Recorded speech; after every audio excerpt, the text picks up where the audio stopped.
Msikilizaji, hii ni sehemu ya 5 ya Teddy na tunazidi kusonga mbele. Tumeona ya kwamba Teddy tayari yupo kwenye maisha ya Adam na Teddy anaonekana kuwa dismind, yani ni mdada fulani ambaye hajali sana yale ambayo yanatokea kwa Adam kama mpenzi. Yani kwa mtu mwingine tungeona kwamba ni angeanza kuonyesha wivu nini na vitu kama hivyo, lakini Teddy amekuwa ni mtu wa utulivu sana tu.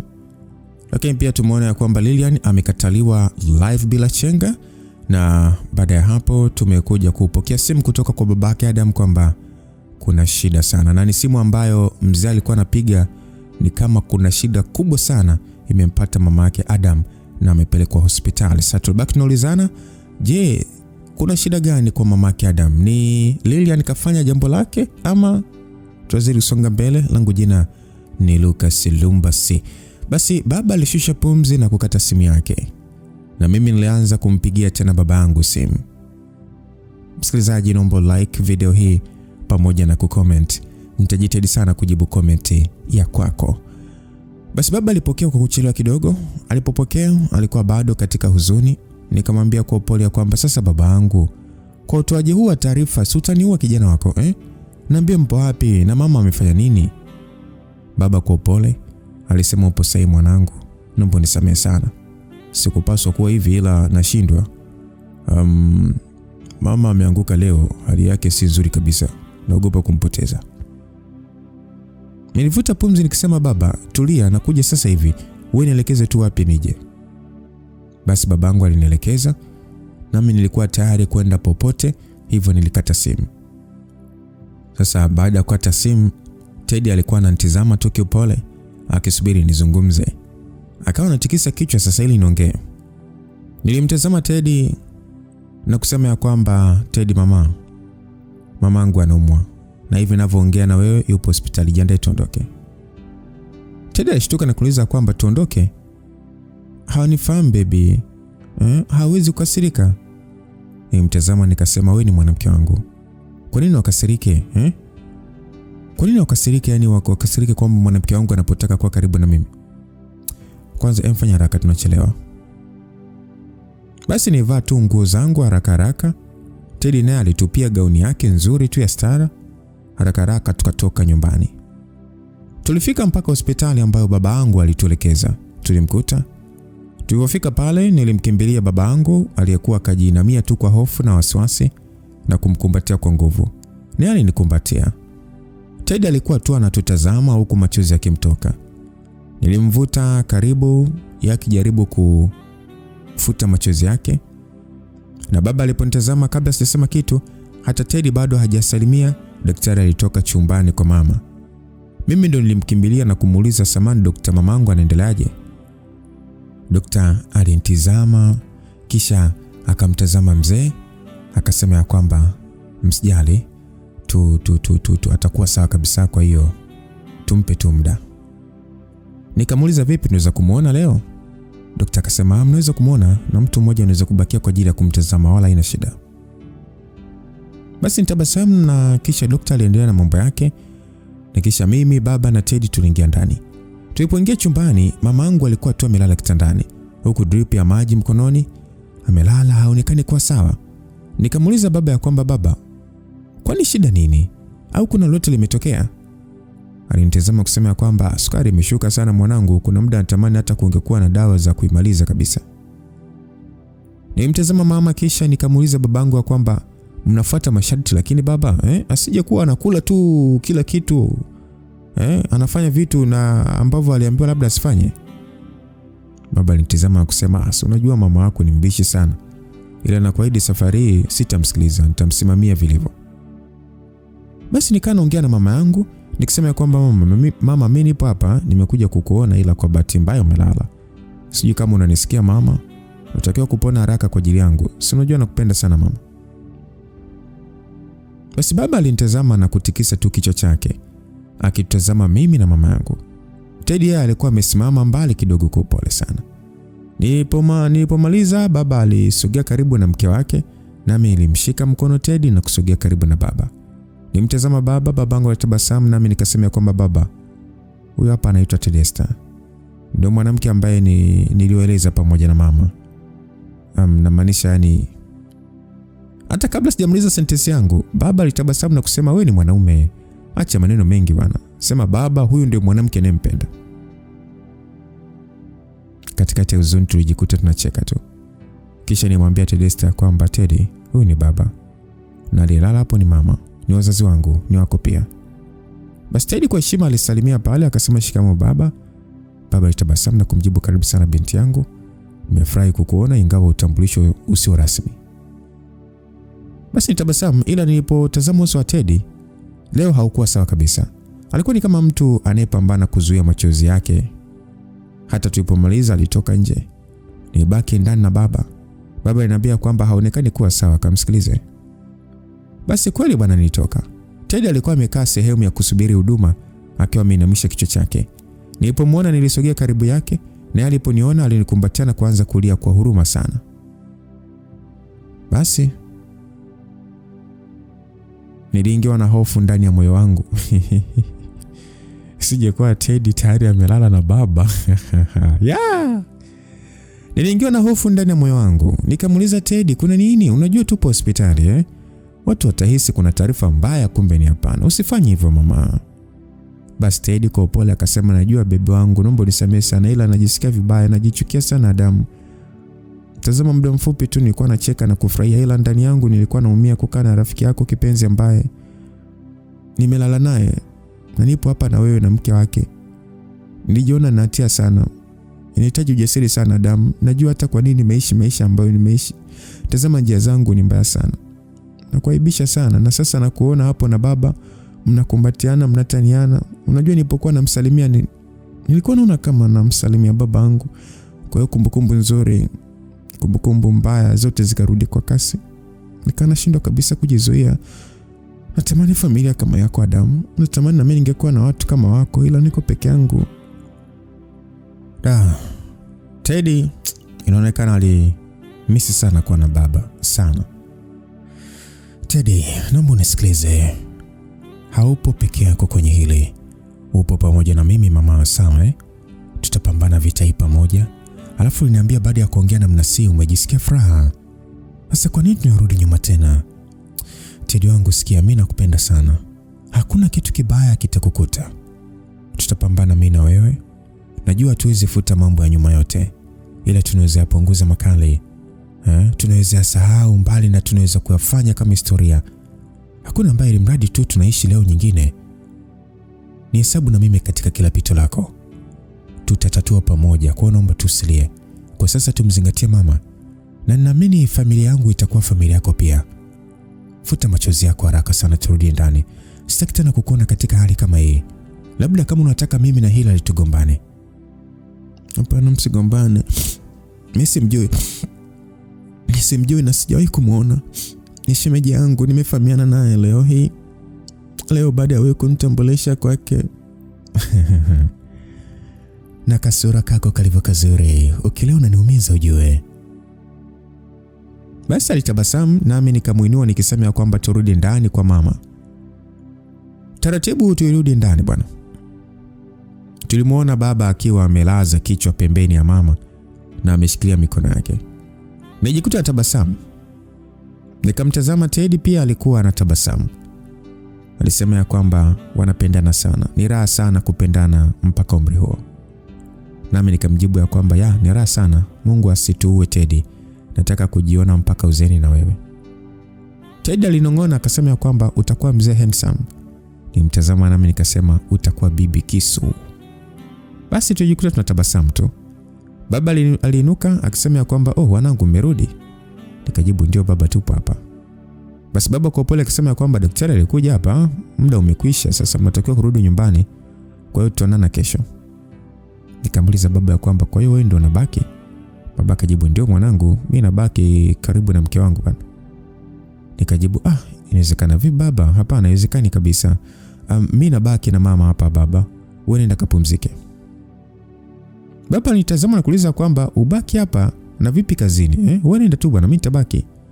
Nikajibu hapana baba. Ukisema nichague kazi na uhai wa mama, basi nitamchagua mamangu. Baba alinitazama, tulikuwa tunabishana, hatutaki kuelewana. Nilisikia Teddy akisema kwamba baba, mimi nitabaki hapa na mama. Wewe umechoka kwa sasa, unatakiwa ukapumzike. Na wewe kipenzi, huwezi kumpa mama baadhi ya msaada, kwa hiyo huwezi kubaki labda kama sisi hatupo. Na mimi siwezi kukuacha baba ubaki hapa wakati mimi nipo hapa. Haya sasa, mimi ndo nabaki na mama. Baba alisema, binti yangu, ndio kwanza umefika, sitaki kusumbua na familia yangu. Teddy alimtazama baba na kusema kwamba nisamehe sana baba, ila siwezi kukuacha hapa. Nilifikiri sisi tayari ni familia. Baba kwa pole akasema, ya sisi ni familia. Teddy alitabasamu na kusema, familia ni kila kitu. Hakuna kitu kigumu kama kuipata familia ikitengana. Familia ndio maisha yetu. Mungu aitunze familia yetu. Nitabasamu na baba pia tabasamu, kisha baba alisema kwamba nimekubali mwanangu. Tatizo lote tujulisha haraka, sawa? Teddy akasema, sawa baba, kuna tatizo, nitafanya hivyo. Basi baba alinitazama na kusema kwamba utanikuta nje. Nikamjibu, sawa baba, nakuja. Baba alitoka na nilibaki chumbani na Teddy na kusema kwamba nitakukumbuka, unajua Teddy akasema, nami pia, ila nitakuwa na mama na utakuwa na baba. Asante sana Teddy. Kwa ajili ya nini? Ya familia. Asante. Kwa ajili ya nini? Kwa ajili ya familia. Afu bwana ondoka, baba anakusubiri. Hatutamaliza, wewe nakujua. Teddy, nakupenda. Bwana siuende. Basi nilitoka na kumwacha akiwa na mama, nami nilitoka. Basi baba alitaka tumie gari yangu kwa kuwa mimi asubuhi natakiwa nikatoe taarifa kazini kwanza, ndio mambo mengine endelee. Yake tuliacha pale pale maegesho hospitali. Basi tulifika kwa gari yangu. Neno la kwanza alilolisema ni kwamba, Adam, una mwanamke mzuri sana, huogopi? Baba, kuogopa nini tena babangu? Unajua wanawake wazuri wanaoolewa ni wachache sana. Wengi wao hawaolewi kwa sababu wao kila siku wanajiona wana hadhi ya juu. Na wakiolewa mahitaji yao ni makubwa sana. Ukishindwa timiza ni balaa, kwa sababu si anajua nje kwamba kuna watu wengi. Kwa hiyo mwanangu asije akakuumiza tu huyu binti bwana. Baba ondoa hofu. Tedesta ni binti mzuri, hana tamaa. Kwa kipindi ambacho nimeishi naye ndani kwangu nimeona hilo. Na ni msichana ambaye anaridhika. Uzuri wake anautumia vizuri sana baba. Sasa kabla baba hajaongea chochote, simu yake iliita, akasema, nani tena usiku huu bwana? Alitoa simu na kusema kwamba nilijua tu dalali msumbufu sana huyu. Sina pesa kwa sasa. Nikamuuliza, dalali wa nini baba? Kuna eneo linauzwa, basi kanikomalia bwana. Eneo zuri lakini sehemu nzuri pia, ila mimi sasa la nini sasa? Bila atakuuliza zaidi nijibu ya kwamba nataka baba. Baba akaniuliza kwamba wewe unataka eneo? Kila siku unagombana na mama yako kisa eneo. Leo ghafla hivi? Baba, ni Tedesta baba. Alinielezea vizuri sana matumizi yangu na mambo muhimu ya kufanya nini. Nilimuelewa na nilijiona mjinga sana. Nataka kuwa na mji wangu baba. Nataka kuwa na sehemu nzuri ya kutunza na kulelea familia yangu. Nahitaji eneo baba. Asante Mungu. Tedesta kumbe ni mwanamke mzuri zaidi. Basi namwambia dalali hapa tutazungumza vizuri ndani ya siku hizi, kwa maana mama anaumwa. Asitafute mteja, mimi nipo. Basi nimtazama baba nikasema, yes. Ni mzuri sana baba, fanya hivyo. Baba alipiga simu kwa maana ilikata. Na baada ya kupokelewa alitoa maelekezo, na alipomaliza alianza kunipiga mgongoni. Kijana wangu, hii ndio raha ya kuwa na mwanamke sasa. Wanawake wanaona sehemu sisi hatuwezi kuona. Kwa hiyo ukipata mwanamke mwenye heshima, anayejua kuzungumza na ukaelewa, basi ujue umepata mwanamke mzuri. Tuondoke mwanangu. Baba, sijaelewa. Ina maana kuna wanawake wabaya? Yaani kuna wanawake hawana heshima na hawajui kuzungumza ama? Nilimuuliza hivyo baba huku mimi nikiendesha gari. Wanawake wengi hawajiamini katika mahusiano. Hawana utulivu hata kidogo kwenye mambo madogo. Unajua mwanaume yeye tu kuitwa mwanaume tayari anajisikia ndani yake kuwa ni kidume. Sasa anapotokea mwanamke anataka kusimama kama yeye. Yani kama yeye ndio mama yake. Mwanamke anaacha kufanya jukumu la kumheshimu mwanaume na kusimama kama mwanamke, kushauri kwa upendo, kuongea kwa mapenzi. Yeye anasimama kama mama. Wanaume hawapendi kabisa hiyo. Huwa inawamaliza sana nguvu. Kwa hiyo kufuatiliwa sana na mwanamke. Kikawaida mwanamke anatakiwa asubiri mpaka mwanaume amuombe msaada wa jambo fulani. Sio kila kitu tu unataka kuambiwa, unataka kushiriki. Sasa wanaume wako wapi? Mwanamke hushindwa kujua kuwa anatakiwa kufanya bila mategemeo kama yeye amependa kweli. Unajua wanawake wengi Mungu amewabariki sana kwa kuwapatia wanaume wazuri sana, ila wao wenyewe kwa hofu zao wanahangaika kwa kuhisi hawapendwi. Mwanaume hana muda naye. Mwanaume hamshirikishi mambo yake na mengine mengi tu kama haya, na kufanya kushindwa kufurahia uhusiano huo kwa kulalamika sana. Tena wanawake wa kisasa na hii mitandao ndio kabisa. Sasa wanaume wengi hawapendi sana wanawake wa aina hii. Kelele nini, malalamiko, minuno. Hata kama anafanya hivyo, unajua sisi tunapitia mengi sana na huwa hatuelezei. Sasa wanawake wanashindwa kuelewa hilo. Wanashindwa kujua namna sahihi ya kuishi na sisi. Na badala yake wanaamua tu kututwisha mizigo zaidi. Afu na bado huyo mwanaume yupo na wewe anakupenda na upuzi wako huo. Unakuta mwanamke hajui hata namna kuzungumza na mwanaume wake. Hawezi kuchambua maneno ya kuzungumza na mwanaume wake. Hajui lipi aseme, lipi asiseme. Yeye ni kuzungumza tu bila kujua, anavunja moyo wa mwanaume wake. Wanaume na wao pia ni binadamu bana. Na katika mahusiano sio kila siku tu mtafurahishana. Kuna siku mtaishi tu kawaida kama rafiki au kama baba na mama na sio wapenzi. Heshima pia ni binadamu, ila wanawake sasa huwa ni wagumu sana kuelewa sana. Hawana hata lugha nzuri na bado unataka mwanaume akupende wakati huwezi kujizuia. Unajua wanawake wengi wakiingia kwenye mahusiano au ndoa, akikutana na mwanaume ana tabia fulani, basi anataka kulazimisha mwanaume abadilike. Tena kwa namna yoyote ile. Anasahau kwa mwanaume anabadilika anapotaka. Mwacha watakavyo. Wewe ishi maisha yako na yeye aishi maisha yake. Pale kwenye maisha yenu ya pamoja ndio tumia nafasi nzuri sasa, kwa maana upendo unashinda kila kitu. Kwa hiyo huwa hawawezi kujua uwezo wa mwanaume wao ama uwezo wa wanaume wao. Yaani anajitahidi kufanya yaliyo ndani ya uwezo wake. Mpongeze, kesho atafanya zaidi. Hata kama anashindwa afanye, muombe, kesho Mungu atafungua baraka zake. Ila ni mwanamke yupi anaweza? Wachache sana bwana. Wengi ukimbizana tu na wakati na marafiki zao wanaomiliki vitu vizuri.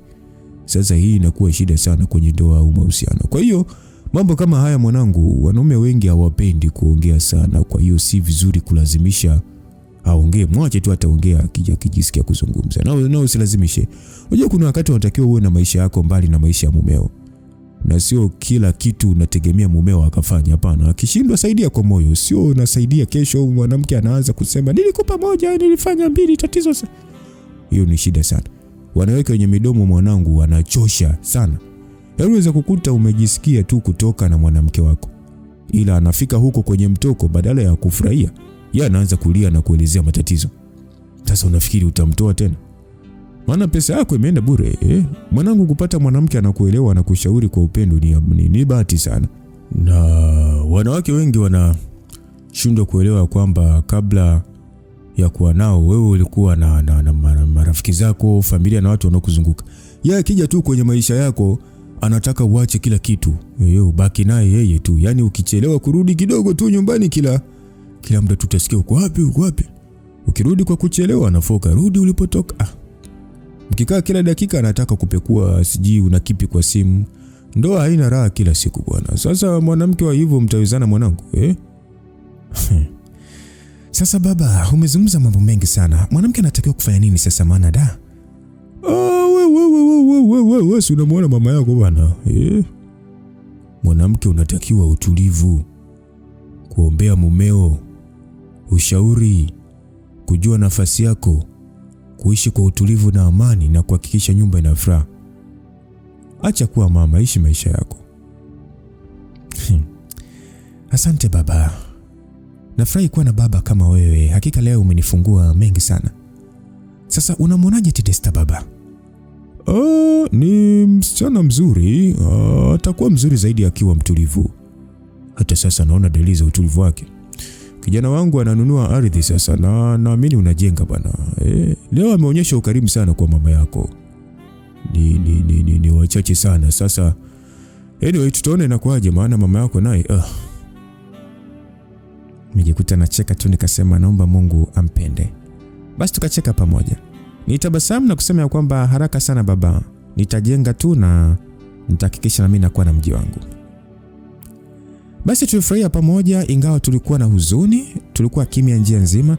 Babangu alinyamaza kama si yeye ambaye alikuwa akinishauri maneno mazuri na matamu kuhusu maisha, hasa upande wa wanawake. Tulifika mpaka nyumbani lakini baba hakuwa na raha. Tuliketi tu sebeni hata nilipomwambia babangu kwamba baba, nenda kapumzika kidogo. Hivi mwanangu unatoa wapi nguvu za kulala? Nalala vipi wakati mama yako anapigania uhai wake? Siwezi mwanangu. Sasa mwenzako akipiga simu, hebu naomba niambie tu. Wewe nenda kapumzike, mimi ninasubiri hapa. Nilimtazama usoni babangu na kutabasamu kuona namna anavyompenda mamangu. Nimwambia kwamba baba, basi pumzika basi hapo kwenye kochi. Mimi nampigia Tedesta. Baba alinitazama tu huku nami nikitoa simu yangu na kumpigia Teddy. Teddy alipokea simu na niliuliza hali ya mama. Teddy akaniambia mama bado hajaamka, Adamu wangu akiamka tu nitakwambia. Basi nami kwa pole nikasema nashukuru sana Teddy. Pole pia na Mungu akuzidishie moyo wa upendo. Teddy akanijibu ni mama yangu pia usijali kipenzi. Basi nilimuomba mama akiamka anipigie na hayo ndio alikuwa makubaliano yetu. Basi baba yangu alikuwa hajatulia kabisa. Anakaa, anatembea, anajilaza, ananiuliza bado hajapiga tu. Maskini mke wangu anatia huruma sana. Nilikuwa namtazama tu kusema kwamba baba tulia basi, Sio vizuri baba, wewe tulia, kila kitu kitakuwa sawa. Baba akasema sijielewi mwanangu. Basi ilifika mpaka mida ya saa 10. Tunalala kidogo tunashtuka, tunalala kidogo tunashtuka. Simu yangu iliita, nilipotazama alikuwa ni Teddy. Nilipokea kwa haraka sana. Nilipopokea tu na kuita Teddy, mama, vipi mama ameamka? Teddy kwa uchangamfu alijibu ndio mama ameamka na anaendelea vizuri. Nikamuuliza kwa hamu ya kutaka kujua mama ameamka mchangamfu kabisa? Teddy akajibu kiasi chake na amemuulizia baba kisha wewe. Nitabasamu nikamuuliza hey vipi hajakusumbua? Teddy akasema hapana kabisa hajanisumbua, nimejitambulisha na baada ya kutaja tu jina tu aitabasamu na kusema asante mkwe wangu. Basi tulicheka kwa pamoja huku nikisema kwamba aisee, kwa hiyo vipi amelala tena ama? Teddy akasema hapana, anatusikia hapa. Kabla sijajibu baba alikurupuka akisema kwamba mke wangu. Akakwapua simu yangu akisema kwamba mwanangu vipi mama yako? Teddy akajibu huyu hapa baba, zungumza naye. Basi baba na mama alizungumza japo kidogo, lakini baba alifurahi sana huku akiahidi asubuhi na mapema kuwahi kufika hospitali. Babangu alichangamka sana, niliona tabasamu lake na kuelewa. Basi tulilala kidogo kisha mapema tuliamka. Dada alitengeneza chochote kitu kwa ajili ya mama na kisha tulienda hospitali. Tulipofika tulikuta Teddy ametoka kumfanyia usafi mama. Mama alipotuona alifurahi sana. Alikumbatiana pale na baba na mimi pia, kisha alininong'oneza kwamba umepata mke mwanangu, ni mzuri sana na upendo sana, sijui imekuaje nimempenda. Nimejikuta na furahi sana ndani ya moyo wangu. Nilimtazama Teddy na tukawa tunazungumza tu mambo yetu huku baba na mama wao wakiwa wanazungumza kwao. Safari hii nilikuwa na furaha sana kwa sababu nilikuwa nina hofu sana juu ya mama yangu kumkataa Teddy. Imekuwa bahati nzuri wamekutana kwa kipindi ambacho mama ameona uzuri wa Teddy. Basi mama yangu alilishwa chakula na mume wake na baada ya hapo Teddy alitoka. Alikuwa anaenda kuanika baadhi ya nguo za mama. Mama alinitazama na kuongea kwa upole sana akisema kwamba mwanangu, sikuwa nimepata nafasi ya kuzungumza na wewe wala sikuwa nimewahi kumuona Tedesta. Nilijua lazima atakuwa dada wa mjini asiye na upendo zaidi ya kutaka tu kidogo licho nacho. Ila mimi kama mama, namna ninamuona mwanangu umepata mke, yani ana moyo mzuri sana. Amenihudumia kwa upendo sana, ni mpole sana mtoto watu. Kwa kweli nimempenda. Na uoe sasa. Baba alinitazama na kucheka kisha akasema umeona? Mama akakubali. Sasa nini kimebakia bana? Maana jana wakati namwacha Tedesta hapa nilikuwa na wasiwasi sana na mama yako. Ila Mungu mzuri wamepatana wenyewe bwana. Mke wangu huwezi kuamini bwana, mwanao ananua eneo sasa. Teddy kafanya jukumu lake.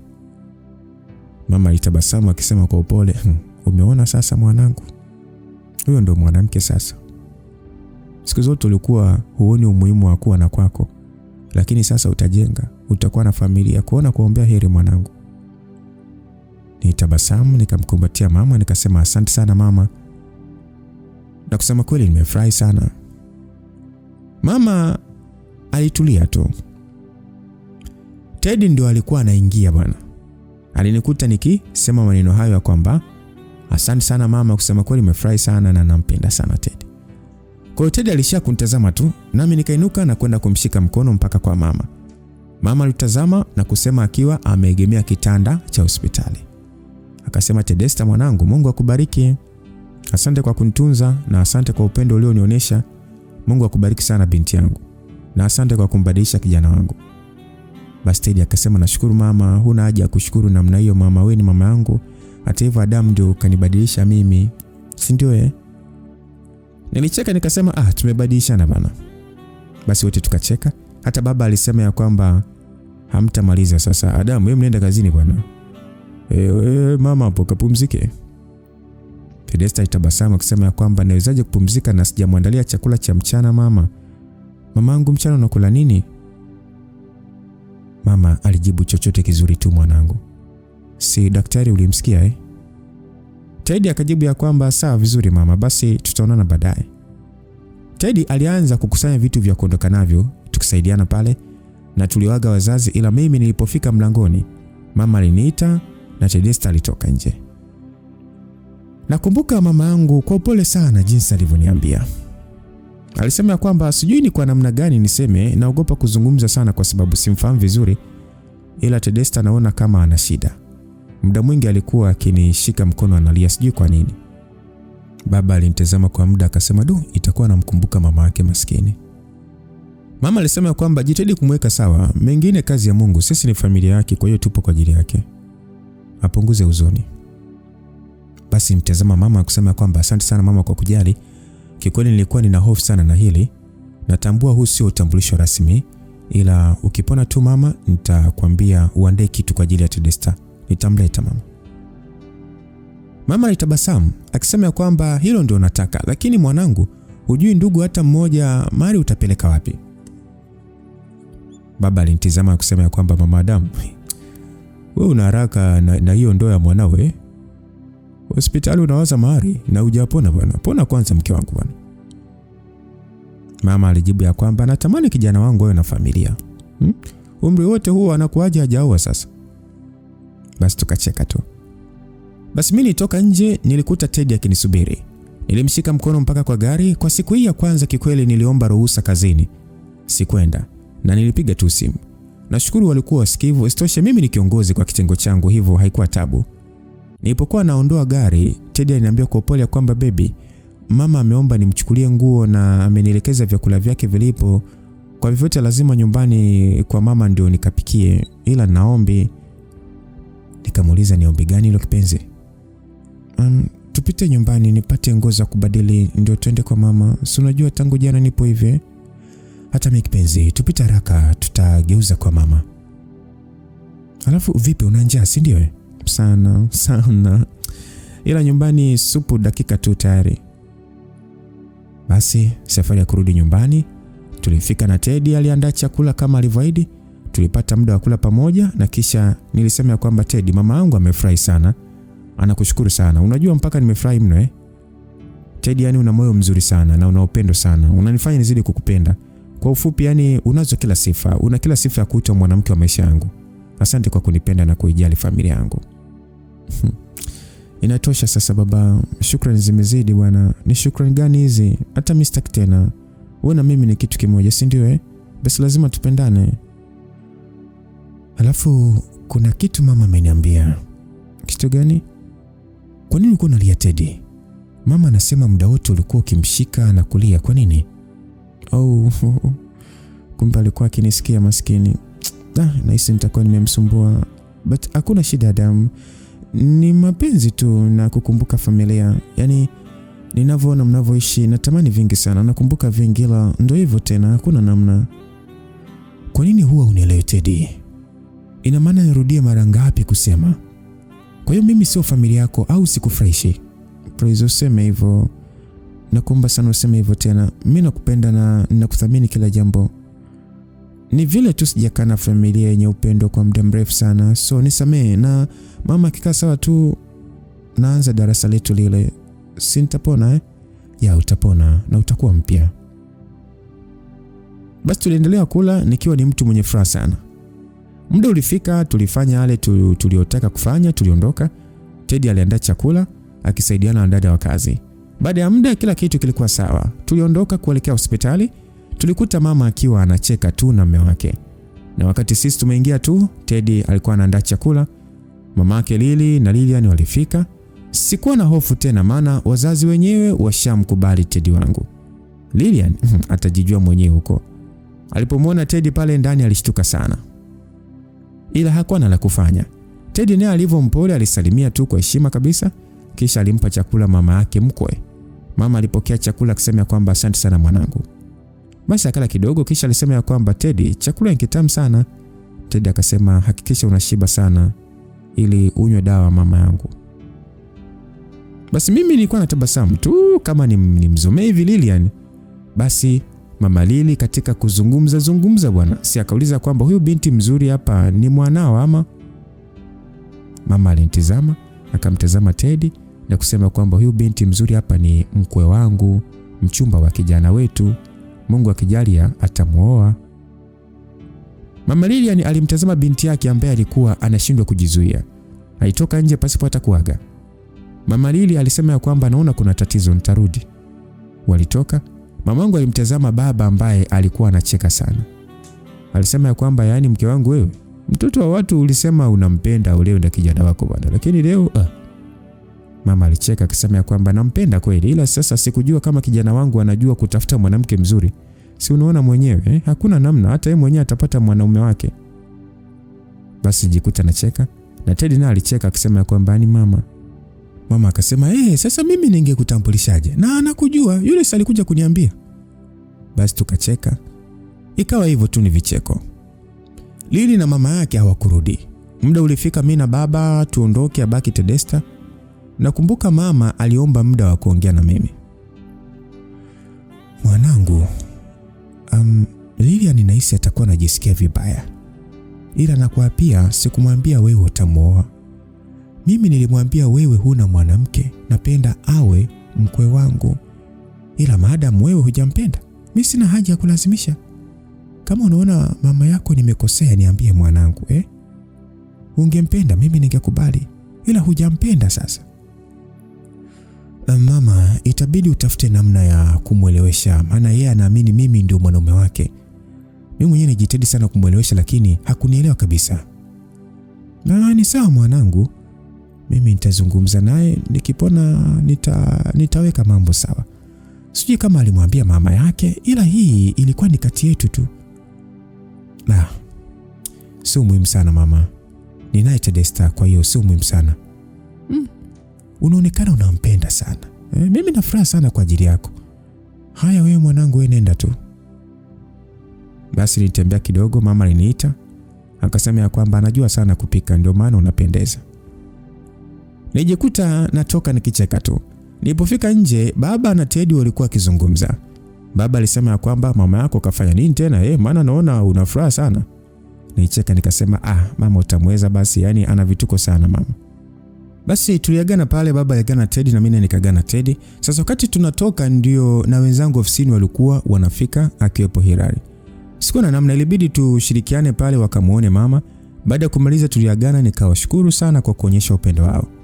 Baba yangu baada ya wageni kuondoka aliniambia kwamba mwanangu, yule dalali kapiga kadai kuna mteja kapata.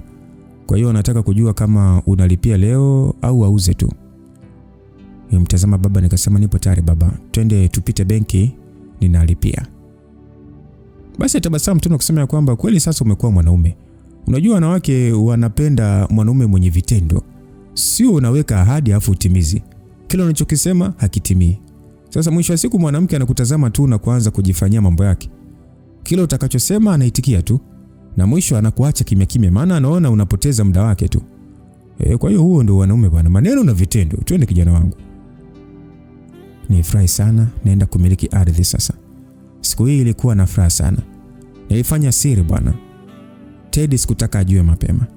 Nilitaka niweke kila kitu sawa ndio nimuonyeshe sasa Teddy star wangu. Kwa msaada wa baba mimi nilimiliki ardhi yangu, nilikuwa na eneo langu. Ilikuwa ni furaha sana. Nilikuwa natamani kama nimsimulie Teddy, ila nilitamani iwe siri kwanza. Hata babangu alifurahia sana hatua zangu. Alifurahia mno. Ilikuwa siku ya baraka sana kwetu. Siku iliyofuatia mama yangu alitoka hospitali. Kwa msaada wa Teddy wangu, mama alichangamka sana na airudi nyumbani. Mama aliomba kukaa na Teddy kwa muda mpaka atakapokaa sawa. Na mimi sikuwa na kinyongo kwa hilo, kwa maana nilitamani mahusiano mazuri kati ya mama na mwanamke wangu. Nakumbuka tulivyoishi wakati huu. Kila siku nilitoka kazini na kwenda nyumbani. Kila mtu alimpenda sana Teddy. Walimsifia kwa upole, ucheshi na uchapakazi wake. Nilikuwa nafurahia sana mpaka siku ilifika mama sasa alimruhusu Teddy kuondoka na mimi, huku akisema ya kwamba wewe unakuja mara kwa mara, nitakumbuka sana mwanangu. Nitabasamu kusikia maneno hayo kutoka kwa mama yangu, huku Teddy akisema ya kwamba nitakuja kila siku mama na nitakumbuka zaidi. Basi nami nikasema ya kwamba Teddy wangu tuondoke, mshaanza bwana, hapo hamtamaliza. Basi tulicheka. Maisha yalikuwa ni furaha sana. Familia ilimkubali sana Teddy. Baba alituaga akishukuru kwa Teddy star akimuita Nesi. Basi ilikuwa ni furaha tu. Tulipofika nyumbani usiku tukiwa kitandani, Teddy alisema ya kwamba baby, mimi nimefurahi sana. Unajua kwa mara ya kwanza najiona naishi duniani Kuna kitu baby nataka unisaidie. Kitu gani tena hicho? Na kuna kitu nimekiona kwa mama na nimependa sana. Mama anajua sana kuomba, anaomba sana. Yaani najisikia kuwa kama mama. Kwa hiyo natamani unisaidie kuomba, nifundishe. Nataka kuwa kama yeye. Usiniambie unataka kuwa muombaji mzuri, yani unataka kurudi kusali. Yeah, ndio ninachotaka hicho. Asante Mungu. Basi alinikumbatia, kisha nimwambia kwamba kuanzia sasa tutaomba pamoja muda wote na tutaangalia TV, vipindi vya dini pamoja, tutasoma Bible pamoja. Tena ile pale, umeona Kwa hiyo tutaisoma pamoja na Mungu atatufanya, yani atakufanya kuwa muombaji mzuri sana. Atakufanya mpya kabisa baby. Basi Teddy alishukuru pale akisema ya kwamba na kesho naanza darasa langu. Alafu nimekumbuka kitu. Hivi nikitaka kutoa mahari sasa inakuaje hapo mama? Mahari yangu upeleke kanisani tu kama sadaka shukrani kwa ajili ya maisha yangu. Msikilizaji, Teddy star ameanza kuzungumza maneno ya Mungu sasa. Anaonyesha mabadiliko makubwa sana. Nilipa furaha. Kuanzia siku hii nilianza kuona mambo tofauti. Teddy nilimpeleka kwa mnasi, lakini akiwa nyumbani ni nyimbo za dini. Utakuta mahubiri nini. Mpaka yani moyo wangu sasa unafuraha sana. Mbali na hayo yote, Teddy alikuwa anahudumia maisha yangu ipasavyo. Hakuna kitu alikuwa hanifanyii kunipa raha. Alikuwa ananipenda sana. Alikuwa ananitunza. Nilimpenda sana. Hakuacha kwenda nyumbani. Mahusiano yake na mama alizidi kushamiri. Yalizidi kuwa mazuri na kuvutia. Mara nyingi pamoja alienda ibada na Teddy alizidi kufanya, yani ni kama kufanyika baraka katika maisha yangu. Nakumbuka siku moja usiku muda wa kulala, Teddy alikuwa ameweka nyimbo fulani hivi nzuri tu, akawa anacheza na kufurahia sana. Nikamuuliza kwamba Teddy kipenzi, mbona leo unafuraha sana? Teddy akasema mama leo kanifundisha kitu. Ameniambia kila siku tunalia na kuomba mbele za Mungu wakati tunajua Mungu anapenda sifa. Hivyo kuna wakati tunabadili mtindo tu na kuomba ni kucheza na kulisifu tu jina lake kwa furaha. Basi nilishakutabasamu tu. Teddy akasema haya tuombe tulale kipenzi, kesho wahi kazini. Basi Teddy alianza kuomba pale. Aliomba maombi ya kutosha sana. Kisha nami nikaitikia amen. Akauliza vipi nimeweza? Kabla sijajibu simu yangu ilikuwa inaita. Nilishtuka kwa maana ilikuwa ni usiku sana. Kuelekea saa 6 hivi nilichukua simu na kutazama namba, nikisema ya kwamba namba mpya. Teddy wangu naye aliniambia kwamba pokea baby. Nilipokea. Ile napokea tunisikia sauti upande wa pili, tena sauti ya mamlaka. Nikisema kwamba hello Mr. Dam. Nikaitikia na kumuuliza hello nani mwenzangu? Hajitambulisha. Nilishtuka sana. Mtu aliyenipigia alikuwa ni jina la mheshimiwa. Nilijikuta napatwa na hofu, natetemeka na sikutaka Teddy star ajue kitu. Hivyo nijifanya kutoka nikisema kwa hofu kubwa sana, hello. Ile sauti ya mamlaka ilisema maneno ambayo nayakumbuka sana msikilizaji. Ilisema ya kwamba nimekutafuta sana Adamu, ila hata hivyo sina muda wa kujielezea sana mbele yako. Nipo nje ya geti lako hapa. Ninahitaji kuzungumza nawe kwa dakika chache sana. Na hili sio ombi kijana, ni lazima. Basi nikashtuka na kumuuliza ya kwamba geti langu, ina maana upo nyumbani? Naye kwa sauti kubwa na nzito akasema ya kwamba kwani kuna tatizo au kwako hutaki wageni? Unaweza nikaribisha nikaingia ndani? Nivuta pumzi kisha nikauliza kwamba lakini mzee, jambo gani ambalo wewe unataka kuzungumza na mimi usiku huu? Mimi na wewe hatufahamiani. Alikaa kimya kisha alisema ya kwamba sina muda wa kupoteza, tafadhali fanya kama ambavyo ninakutaka ufanye. Ni kwa nini unakuwa mgumu namna hii kunielewa? Au unataka mimi nikufuate ndani? Unapoteza muda wangu bwana. Nakusubiri hapa, nina haraka za kuondoka. Nakupa dakika 2 tu uwe ushatoka nje. Nilishangaa sana. Ila ningefanya nini msikilizaji? Simu yangu yenyewe niliiona nzito na tayari ilikuwa imekatwa. Hakuna mtu anazungumza tena. Nilitazama nyuma, hakuna mtu aliyeniona. Nilijua wazi huenda Tedesta wangu yupo chumbani bado na mimi nilitaka awe salama. Sikutaka kumfanya aanze kulia na kujutia maisha yake ya zamani. Sasa nilitazama huko na kule. Kama ilivyo usiku ni utulivu sana, na huu mtaa ambao naishi hauna mambo mengi usiku. Umetulia sana. Nilipofika nje niliona gari nzuri sana. Nilipotoka tu likawasha taa kunionyesha kuwa ni pale ninatakiwa kwenda. Ndani ya moyo wangu nilisema kwanza nizungumza na Mungu, nikasema kwamba Mungu nipe ujasiri wa kupambana na hili. Basi taratibu nilitembea kuelekea gari. Nilifunguliwa siti za nyuma. Nilipoingia pale mheshimiwa hakuepo. Nikashangaa na kumuuliza yule kaka aliyenipokea. Nikauliza aliyenipigia upo wapi? Huyu kaka aliniambia kwa pole tu ya kwamba kwa sasa unachotakiwa kunisaidia mimi ni utulivu wako tu, sitaki kelele. Nilimtazama na kushusha pumzi, woga ukiwa umenitanda. Nilitamani kuuliza tena lakini alikuwa ndio anaondoa gari. Nilikuwa naogopa anaondoa gari anaenda wapi. Nilitetemeka mno ndani ya moyo wangu. Nijikaza na kumuuliza tena kwamba alisema tunazungumza hapa nje, sasa tunaenda wapi? Huyo kaka alisema kwamba tunaenda mnapotakiwa mkazungumze. Nimejikuta natamani kulia.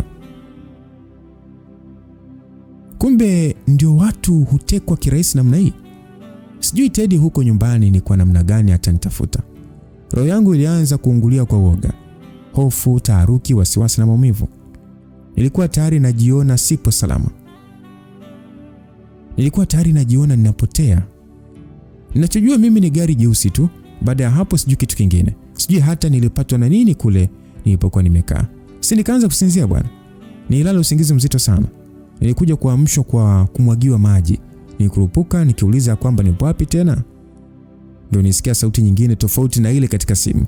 Hii sauti sio ngeni masikioni mwangu, ni sauti naisikia mara nyingi ikihutubia. Hata nikashangaa ile ya kwanza ni nani na mbona mwenyewe ni huyu. Nilipomwona nilimsogelea na kusema kwamba mheshimiwa, sijui kwa nini nimeletwa hapa, kwa nini nipo hapa. Huyu mheshimiwa alitabasamu na kusema unaona sasa? Kumbe tunafahamiana Wewe unanifahamu na mimi ninakufahamu bana, tunafahamiana kwa hiyo. Nilimeza mate kisha mheshimiwa alimuita kijana wake na kusema ya kwamba naomba unisaidie kitu, leteni kiti ya keti ili aweze kunisikiliza kwa makini sana. Basi mimi nikageuka kumtazama mtu ambaye ndio alikuwa anaagizwa, kisha nami nikaletewa kiti. Na aliniambia kwamba Adamu, karibu sana kijana. Mimi niketi kwa woga nikishangaa lile jengo kubwa na zuri ila hakuna mtu anaishi pale na kusema kwamba asante sana. Alinitazama na kisha alikunywa funda moja la maji kisha akauliza kwamba vipi, mmechukua simu yake, inatakiwa kuzimwa bwana. Kikweli msikilizaji, sikuwa hata najua ni muda gani wamechukua. Nilikuwa nimechanganyikiwa. Kisha akauliza kwamba tazama kwanza, ni nani anapiga mara nyingi? Yule mtu alijibu haraka kwamba Tedesta wangu. Mheshimiwa alitabasamu na kusema kwamba zima simu, haitakuwa hewani mpaka pale nitakapotoa maelekezo. Basi mimi nikasema kwamba naomba niongee na Teddy kidogo ili asiwe na wasiwasi. Mheshimiwa alitazama kwa hasira sana. Kisha aliniita nikaitika. Akaniambia kwamba nimekuwa mpole na mstaarabu sana kwako, si ndio? Basi alinisogezea uso wake, akaniambia kwamba naomba sana na kuomba mno niachie Tedesta wangu. Sasa mimi nilishtuka, nikamuuliza kwamba Tedesta wako kivipi yani? Tedesta ni mwanamke wangu, mke wangu mtarajiwa, kivipi au Tedesta wako? Haiwezekani. Mheshimiwa alianza kucheka. Kisha aliniambia kwamba unaona sasa ulivyotajiwa jina Tedesta unachanganyikiwa Sasa mimi hapa nilipo nina kichaa mara mbili yako. Mfungueni leo, hatuwezi kuongea. Kwa leo mwacheni apumzike. Kesho tusipoelewana ndio anaweza kuanza kushughulikiwa. Basi nami niliuliza kwa sauti ya kwamba ina maana mimi nalala hapa? Ina maana ndivyo mnavyotumia madaraka na nguvu zenu? Naomba uniachie bwana, mimi nataka kurudi kwa familia yangu. Niache bwana, mimi siwezi kulala hapa mimi. Aliinuka na kusema kwamba wewe, siku ambayo utasema unamwacha Tedesta kwangu na kutokumsogelea tena, ndio siku hiyo ambayo nitakuachia hapa. Vinginevyo utakonda, utateseka na kujutia maamuzi yako ya kumchukua mwanamke anayempenda sana. Nilianza kulia nikisema kwamba huu ni uonezi, huu nguvu na pesa zako unatumia vibaya. Mungu akulaani. Nasema Mungu akulaani. Kwa nini unichukue mimi? Tedesta hakupendi. Angekupenda angekuja kwako. Ila kanifuata mimi. Niacheni bwana. Msikizaji, nina nguvu gani hata nibishane na watu hawa wa miraba minne? Watu walioshikilia dola. Sina nguvu hizo. Nilifungiwa katika chumba ambacho kina choo na kitanda tu. Hakuna kitu kingine. Nilifika kitandani, nilikaa. Machozi yalikuwa yanatoka, nikasema kwamba Hilary, ulikuwa sahihi Hilary.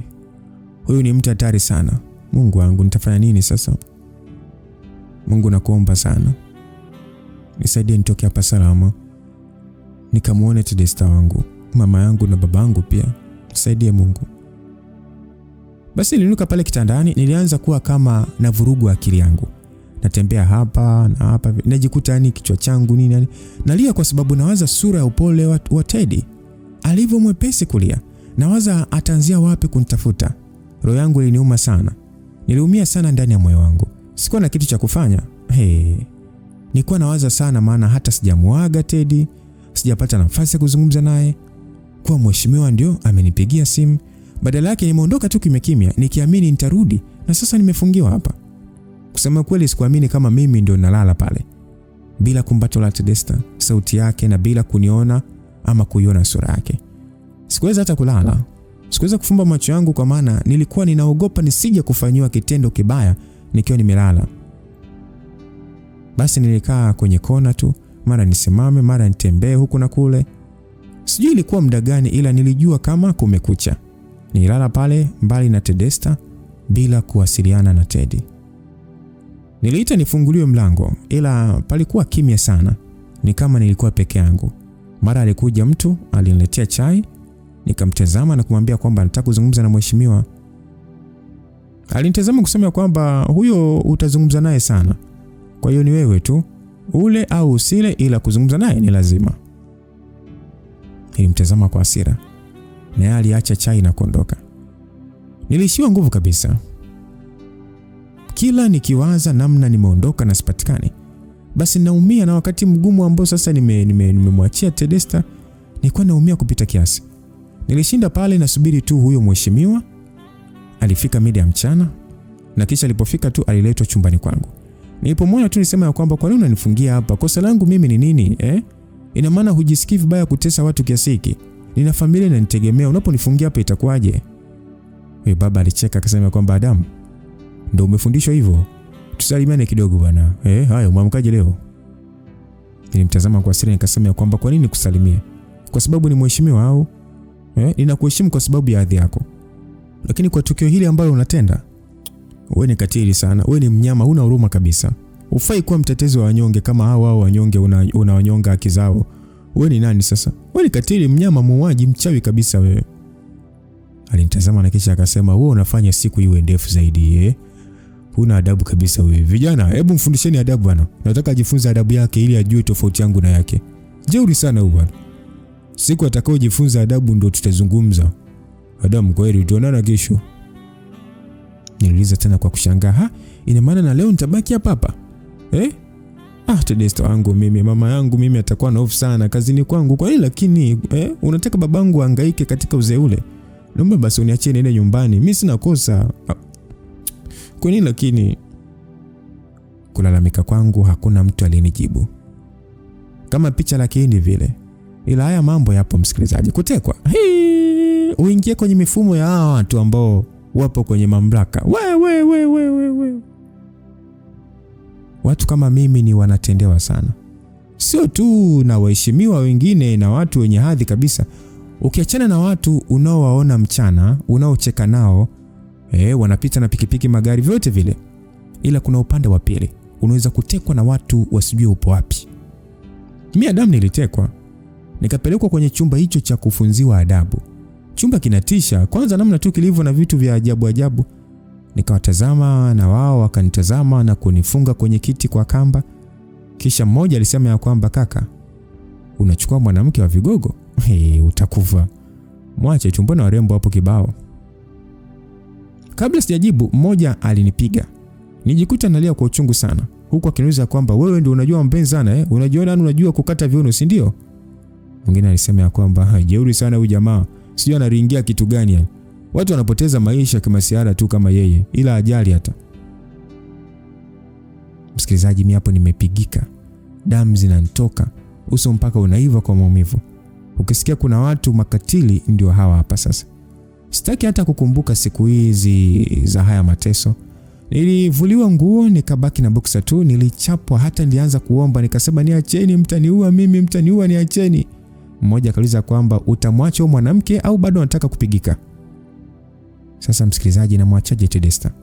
Nilisema kwa maumivu kunikiema ya kwamba ni wewe tu bwana, hakuna kumchukua Tedesta wakati mimi nikiwa hai. Hata kama ninakufa basi nakufa kwa ajili ya upendo wetu. Nampenda Tedesta. Tedesta ni wangu tu. Watu hao walitazamana tu. Nakumbuka sana siku hii nilipewa mateso ya kila aina. Nilikuwa hoi kwa maumivu. Na wala hata mimi, yani hata wala hawakujali. Mimi nilirudishwa chumbani huku nikiwa sitamaniki. Nipo na boxer tu, mwili wangu wote una maumivu makali. Mwili wangu una alama za vipigo.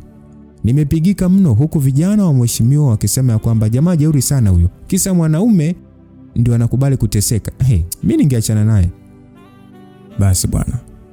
Nilala pale chini nikilia na tokwa na damu, yani kila ninapogusa ni maumivu. Changanya njaa inaniuma sana. Sikujua kuwa litakuwa ni jambo la muda hivi. Nilijua labda nikifika tu kwa mheshimiwa tutazungumza na ataisha. Ila usiku wa pili naona kabisa unanikuta hapa na nitalala. Hakika alikuwa ni maumivu makali sana. Niliomba kwa uchungu maji na nikapewa. Nikaletewa na chakula. Sikuwa na uwezo wa kukataa chakula tena. Nilikuwa na njaa sana. Huku mwili wangu ukiwa umejaa maumivu makali mno. Ulifika muda sasa sitaki kuwaza kuhusu Tedesta anavyoteseka. Nilikuwa ni kama naumia sana ndani ya moyo wangu. Nakumbuka Tedesta mpaka naona naelekea kuwa kichaa kabisa. Usiku wangu bwana ulikuwa ni mrefu na hakuna anayejali kuhusu mimi. Usiku wa pili nikalala hapa, usiku wa tatu tena, usiku wa nne nikalala hapa. Huku sasa vijana wakiendelea kunitesa, kunifanyisha kazi ngumu na kunifanya niumie tu ili mradi. Ninachojua walipokea maelekezo kutoka kwa mkuu wao juu yangu. Ila sijui kwa nini aliamua kuniweka hapa muda hivyo. Nilikaa hapa siku 7. Ile siku ya 8 ndo alikuja. Nakumbuka alipofika niliitwa, nikatolewa pale chumbani, nipo hoi, sitaki hata kusikia lolote. Nipo tu liwalo na liwe. Mheshimiwa mwenyewe aliponiona tena akiwa na bastola yake, kitu kilichonitia hofu sana moyoni. Alisema ya kwamba ni wazi sasa tutaelewana. Hivi ni kwa nini hata unakubali kuteseka namna hiyo? Tazama ulivyoisha. Nitaka kukuonyesha tu kwa mimi nina uwezo wa kuharibu maisha yako kwa sekunde tu. Si unaona? Kijana, hebu naomba simu yake. Yani simu inawashwa tu. Taarifa za Tedesta, mama, baba, Hilary na watu wengine. Tena ananionyesha kabisa. Nakumbuka hata Lilian pia alinitafuta. Haitabasamu na kusema kwamba familia yako inakupenda sana, ila hutakiwi kupatikana. Kuna simu muhimu hapa nasubiri. Kweli, baada ya dakika 5 hivi, simu yangu iliita. Alikuwa ni bosi wangu. Nilipoona nikasema ya kwamba ni bosi wangu, naomba nipokee. Alinitazama na kusema kwa tabasamu ya kwamba sawa, ongeane kidogo tu. Nilipokea na kusalimiana nikisema kwamba samahani bosi, na matatizo kidogo, nilishindwa kutoa taarifa, naomba radhi. Hivi karibuni nitakuwa hapo. Bosi alisema bila kupindisha, akasema kwamba wewe, hii ni kampuni ya Adam. Ina taratibu zake. Nafasi yako tayari imepata mtu. Nishtuka nikasema kwamba bosi, sio ustaarabu bosi, ni vyema ukanipa nafasi nyingine bosi. Bosi akasema unanifundisha kazi mimi? Wewe rudi ofisini ufuate maelekezo muhimu. Simu ya bosi ikakata. Roho iliniuma. Nikiwaza benki akiba nilionayo ni ndogo sana. Nimetoka kununua ardhi tu. Juzi tu hapa nimetoka kununua ardhi. Kisha kufukuzwa kazi. Kazi ambayo ndio maisha yangu. Macho yalinitoka. Nijikuta nazungumza kwa uchungu na maumivu makali sana. Tena nalia. Nikisema kwamba ni wewe umesababisha. Ukasema pia nifukuzwe kazi. Hivi wewe ni mwanaume wa gani wewe? Mwanaume ambaye huoni hata uchungu kwa mwanaume mwenzako ambaye anahangaika kwa ajili ya familia. Hivi nafikiri familia yangu itaishi vipi kama mimi nikiwa sina kazi?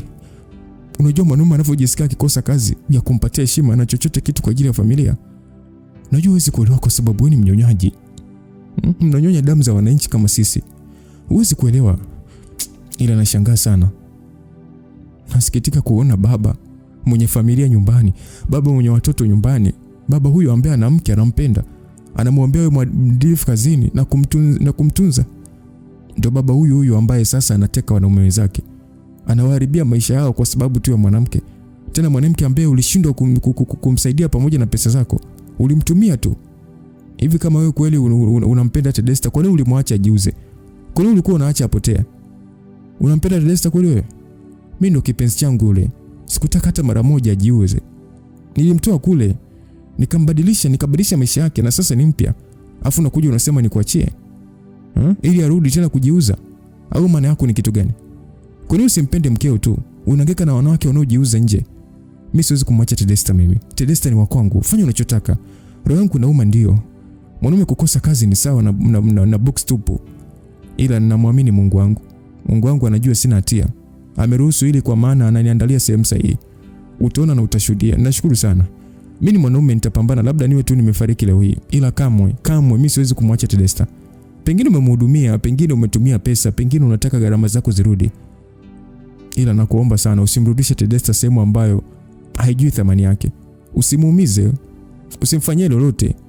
Mimi ndio najua nini na napata kwake. Thamani na utu wake. Ndio maana Tedesta nipo naye. Naomba niachie Tedesta wangu. Niachie. Mimi nataka Tedesta abakie kwangu. Vinginevyo nitapambana kuhakikisha kwamba naweka tabasamu katika uso wa Tedesta. Nimemaliza kwa kulia. Nina uchungu moyoni ambao ulizeki. Nilimwona mheshimiwa akilegeza vifungo vya shati lake. Kitu cha kwanza kuniuliza alisema kwamba Tedesta ni kahaba. Kivipi yani? Hebu nieleweshe, na maana Tedesta ni kweli alikuwa kahaba? Nilimtazama nikilia nikisema kwamba si unampenda? Ulishindwa vipi kumpa heshima unayoipambania hapa? Mimi nampenda Tedesta. Ninamhitaji kama mama wa familia yangu na sio wewe. Wewe ni mharibifu. Mheshimiwa alisema kwa hasira huku bastola yake akiwa ameshikilia mkononi akasema kelele. Sitaki kuamini kama nilikuwa na mahusiano na kahaba. Kila mwanaume analala naye. Kwa nini Tedesta? Why?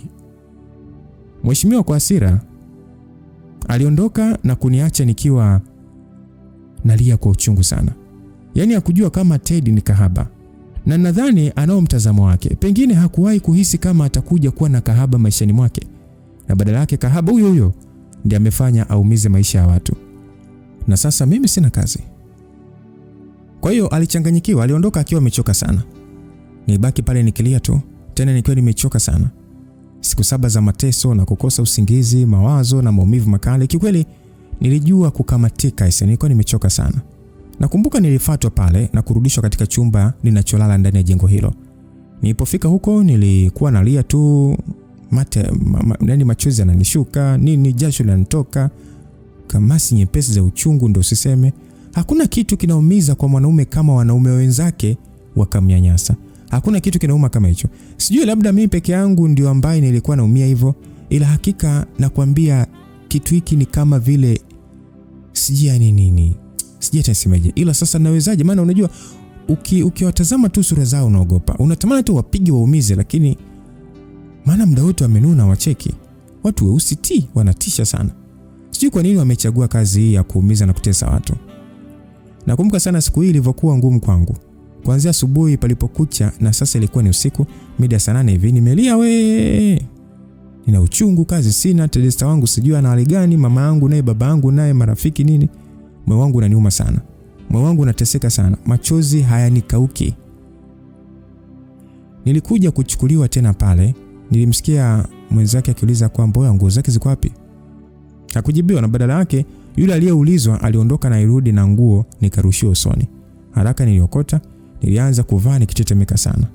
Mwili wangu ulikuwa unauma. Kwa hiyo nilikuwa navaa nikihofia kuumia. Taratibu nikawa ninavaa. Mwingine akaja kunifunga kitambaa usoni na kisha nikaingia ndani ya gari nikiwa na kitambaa usoni. Niliwauliza kwamba mnanipeleka wapi mimi tena? Gari iliendeshwa huku ndani ya gari wakiwa wamefungulia muziki kwa sauti ya juu sana. Nilikuwa nasali ndani ya moyo wangu, Mungu asinichukue siku hii. Mimi bado ni kijana na ninazo ndoto kubwa sana. Mbaya zaidi nikifa na muacha vipi Teddy? Mama yangu na watu wengine, sina hata mtoto. Nilikuwa natoka tu na machozi. Nakumbuka nyakati za furaha, maneno ya furaha nikiwa na watu wangu wa karibu, mimi nalia tu kimya. Tulifika sehemu gari ilisimama bwana. Nilishtuka. Nilikuwa nawaza sijui itakuwaje na sijui wananipeleka wapi. Wakati najiuliza, yule mtu aliyekaa mbele ya dereva alifungua mlango wa nyuma nilipokaa mimi na yeye akaja kukaa. Kisha baada hapo mimi nilisukumwa na kuanguka bwana. Nikasikia gari ikiondoka. Nijifungua usoni haraka. Badala yake nilikutana na baadhi ya watu wachache waliokuwa eneo la tukio wakishangaa. Mimi sikuwajali. Haraka niliinuka ili nijue nilipo ni wapi. Baada ya kutazama kwa makini niligundua ni mtani kwangu. Na pembeni yangu nilikuwa nina simu yangu. Haraka niliinuka na kwenda kugonga geti na tayari muda ulienda sana. Nikawa naita tu getini, Tedesta mama, mimi ni Adamu wako nimerudi. Ni wazi Teddy hakuwepo nyumbani. Kuna namna lile geti huwa tunalifungua. Nilifungua na kuingia mpaka ndani, lakini kufika mlango wa kuingia ndani ulikuwa umefungwa. Hapa sasa ni vurugwa. Nilihisi Teddy ametoroshwa. Sasa nilijikuta na piga ule mlango huku nalia kwa uchungu sana. Nikisema Teddy usiniache mwenzio, nimerudi kwa ajili yako. Umeenda wapi sasa mama? Najua hujaenda kujiuza. Na naamini hata baba mwenyewe hajakuchukua. Jitokeze basi. Niliendelea kulia kwa uchungu. Siamini kama nipo hai yani. Nimeponea chupu. Ile bastola haikufanya kazi kwangu. Yani kuna watu wanaweza kukuua na kukuzika na hakuna mtu atajua ulipo. Oya, mwenye pesa sio mwenzako. Narudia tena. Hata kama una mtu ni ana pesa kiasi gani, sio mwenzako, mwekee mipaka. Sasa nilikumbuka ya kuwa mfukoni ninayo simu. Nilitoa haraka sana, nilianza kuiwasha. Bahati mbaya simu yangu haikuwa inawaka. Ni wazi chaji iliisha. Nilichoka. Sasa niliwaza niende nyumbani. Pengine Teddy atakuwa huko. Nilitoka nje, nilianza kutafuta usafiri. Nilipata bajaji na sikuwa na hata shilingi mkononi, ila nilijua tu wazazi wangu watalipa tu huko nyumbani. Nilimwelekeza napoenda na kwa kuwa ni usiku kijana huyu alifika na alitaka 10,000 yani. Kwa hiyo haikuwa shida, sikuwa na tatizo kabisa katika hilo. Kwa hiyo bwana, kwanza kipindi nipo njiani kuelekea nyumbani, ndani ya moyo wangu nilikuwa naomba nimkute Teddy. So nilipofika pale nyumbani nikaabisha hodi getini. Hapo nikiwa nimeomba yule dereva bajaji anisubiri. Na yeye namna tu alivyoniona muonekano wangu aliamua kuwa mpole. Sikugonga sana, mlinzi alifungua. Aliponiona tu alishangaa kusema kwamba kaka upo salama. Sikumjibu zaidi, niliingia ndani mpaka mlangoni niligonga nikiita mama. Kuonesha namna watu hawalali kwa ajili yangu. Nilisikia mama akiita huku analia akija uelekeo wa mlango. Akisema mwanangu Adamu, ni wewe mwanangu, ni sauti yako hii. Oh Adamu wangu. Baba naye alikuja akiniita. Nilitamani kutabasamu ila kilio kilinizidi nguvu. Nilisema kwamba fungua mlango baba, fungua. Mlango ulifunguliwa. Niliona ni kama nilipotea miaka mingi sana na sasa ndo nimerudi nyumbani. Mamangu alikuwa amelia na kuchoka sana. Nilimkumbatia na kulia nikiita kwamba mama. Mama na mimi tuliendelea kulia na kuingia ndani. Baba bila shaka alikuwa anamalizana na yule dereva. Nakumbuka mama yangu alivyokuwa akisema kwamba mwanangu ni wewe, upo mzima mwanangu, ulikuwa wapi mwanangu? Mimi nilikuwa nalia tu. Babangu pia alikuja kunikumbatia kwa nyuma na kutubembeleza mimi na mama tusilie. Tunyamaze ili mimi nipate muda kupumzika. Niliwatazama nikiwa nimeshika mikono yao yote. Niliita kwa upole mama. Mama alikuwa anatoka tu na machozi. Kisha nikamtazama baba. Niliuliza kwa kulia kwamba simuoni hapa. Yuko wapi mke wangu, kaenda wapi? Ina maana hajafika hapa? Mama, Tedesta wangu yuko wapi? Baba alinipiga mgongoni akisema, tulia mwanangu. Tedesta wako yupo, kaa chini ili tuweze kukuelezea. Nikashtuka na kuuliza nikiziba mdomo wangu ili nisiweze kupiga kelele kwa uchungu ambao nilikuwa nao. Nilisema nikilia kwamba, mama, unamsikia baba? Kunielezea nini tena? Naomba mniambie ukweli tu, Tedesta uko wapi? Babangu aliona kabisa na changanyikiwa. Alisema moja kwa moja kwamba Tedesta siku ya pili sasa amelazwa, yuko hospitali. Mama yako hali yake pia sio nzuri, hivyo yupo huko na dada. Nadhani sasa utakuwa umeelewa. Basi nilitoa macho yangu nikisema ya kwamba nini kimemkuta Tedesta wangu? Ni jambo gani limetokea, mbona anachanganyikiwa? Ndipo baba alisema ya kwamba usiku ambao umeondoka nyumbani, asubuhi yake mapema tu Tedesta alifika hapa akiwa analia. Alituelezea namna umeondoka nyumbani na alisema aliona ukiondoka kwa gari na baada ya hapo kupatikana tena na wala hakujua la kufanya. Hata sisi tulishtuka sana. Tulimtuliza ila muda wote alikuwa anasema Adamu wangu ametekwa. Kwa hiyo tuliogopa sana. Tulianza kutafuta msaada kwa marafiki zako, haswa Hilary. Kila mahali aliposema kutazame Tedesta alitaka kwenda. Sasa alianza kuwa kama anavurugwa tu. Mdoto akawa anashinda na simu, anasubiri simu iite. Kwa hiyo haikuwa hivyo. Mama yako na yeye akiwa pamoja wanalia tu. Tulitoa taarifa pamoja ila haikuwa hivyo kama tulivyotegemea, maana tukupata taarifa yote ile. Tedesta aliacha kula, alikuwa anasali tu na mama yake hapa. Kama baba mimi nimejitahidi sana kuwazuia lakini wakawa bishi sana. Juzi hapa alitoka na Hilary, walidai kuna mtu muhimu wa kuwasaidia, wanaenda kukutana naye. Wala wakuchelewa kabisa. Waliporudi tu alifika mlangoni hapo, alipotuona tu aliita kwa uchungu akisema, mama, baba. Sasa kabla hajasema kitu tulisaidia kumpeleka hospitali na ndio yupo huko mpaka sasa. Kikubwa ana maumivu sana. Maisha yake bila uwepo wako ni magumu sana. Na ndio kama unavyotuona hata sasa kulala ni ngumu, huku wewe mwenyewe, huku Tedesta, yani tulichanganyikiwa sana. Baada ya baba kuongevo ni kama vile namuona Teddy alivyokuwa anasumbuka. Nilikuwa sahihi. Teddy ameteseka na alikimbilia nyumbani kwa wazazi wangu. Nilitoka machozi kwa kasi. Niliropoka nikasema kwamba nataka kumuona Teddy. Baba alivuta pumzi na kusema hata mwenyewe anatamani sana. Tedesta nakupenda sana mwanangu. Nafurahia sana ila ni usiku sana. Na unajua mpaka sasa sielewi hata nimshukuru vipi Mungu, ila nenda kauge kwanza upumzike, afikishe mapema tutakwenda hospitali. Basi nilimtazama baba kisha nilimtazama mama yangu aliyekuwa hoi kwa uchovu. Nilisema nikifuta machozi ya kwamba poleni kwa hofu na uoga wa wazazi wangu, nawapenda sana. Mimi nilikuwa nawaza sana, sikuwa naweza kupitisha siku bila kuwafikiria ninyi wazazi wangu. Basi mama alitabasamu na kusema ya kwamba hata nikifa leo mwanangu, nina imani nimekuacha kwa mwanamke mwenye upendo sana na wewe. Nimeliona na nimethibitisha hilo. Tedesta nakupenda sana, ni mwanamke mzuri sana kwako. Ana huruma sana na wewe. Ninampenda ule binti, ni binti mzuri sana. Nawaombea wanangu. Maneno ya mama yalifanya niinuke na kukimbilia chumbani kwangu. Nilikumbuka simu haina chaji, nikaomba chaja pale. Nilipopewa nikarudi chumbani na kujifungia. Haraka nikaweka simu yangu na mimi nikaingia bafuni. Nilikuwa nimechoka sana, nimeumia sana. Mungu ndo anajua maumivu ambayo nilikuwa nayo. Pengine ni kwa vile tu mwanaume kwamba napaswa kujikaza, ila niliumia sana. Sikutaka kuchelewa, nikavaa nguo yangu ambayo niliona inanifaa, kisha nikawasha simu. Teddy wangu jamani. Achilia mbali mama yangu, baba, Hilary na Lilian, baadhi ya watu wengine nini, ila Teddy ananipenda sana. Yaani kuanzia muda natoka pale nyumbani, alikuwa anatuma tu ujumbe kwamba upo salama, umeshindaje, mzima. Asubuhi nakutana message ambazo alikuwa anatuma kwamba sweetheart mimi nimeamka poa, sijui wewe. Haya mchana anatuma tena message, umeshindaje baby, umekula. Yaani mpaka good night tunakutana nazo. Upo ujumbe sijui aliandika akiwa na hali gani, nitamani kulia nilipokuwa na usoma. Aliandika kwamba Adamu, ninachojua nakupenda sana. Najua hata wewe unanipenda sana. Na kuomba sana Adamu wangu, usipoteze tumaini popote ulipo. Mimi nipo kwa ajili yako. Mimi Tedesta nitapambana na kulinda penzi letu. Najua unaumia, labda unateseka sana, ila najua unafahamu kuwa nakuombea sana. Usikate tamaa, usipoteze tumaini la kunipenda, usiniache mwenyewe. Kwa sasa hofu yangu kubwa ni kuwa mbali na wewe. Sina furaha, sina amani bila kuona uso wako uliojaa tabasamu linaloshibisha roho yangu. Mimi ni mpya kwa ajili yako. Naomba sana usiniache. Pambana Adamu, urudi kwangu. Usiniache na kuomba sana. Adamu nakupenda. Nakupenda mno. Wewe ni kila kitu katika maisha yangu. Siwezi kukaa mbali na wewe. Ninateseka sana. Na kukumbuka pia. Nilisoma kwa kulia sana. Nikajikuta napiga ile namba huku nikisema kwamba Teddy, pokea simu kipenzi. Simu iliita na ikupokelewa.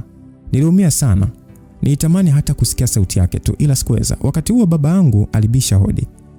Nilimwambia ingie tu.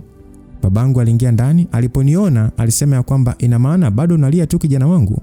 Unatakiwa kulala bwana, kisha kesho ndo tutazungumza zaidi kuhusu haya. Baba, nakuomba kitu baba, naomba nisaidie. Kitu gani hicho kijana wangu? Baba, nataka kumchumbia Teddy au mchumba wangu rasmi. Nakuomba unisaidie kiasi cha pesa, kesho asubuhi niwahi mahali kabla hospitali.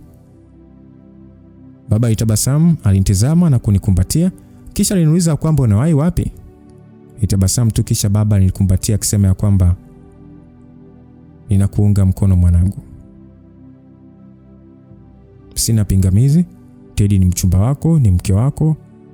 Mnasubiri siku ifike tu. Kwa hiyo mimi nitafurahi nikiona mnafunga ndoa.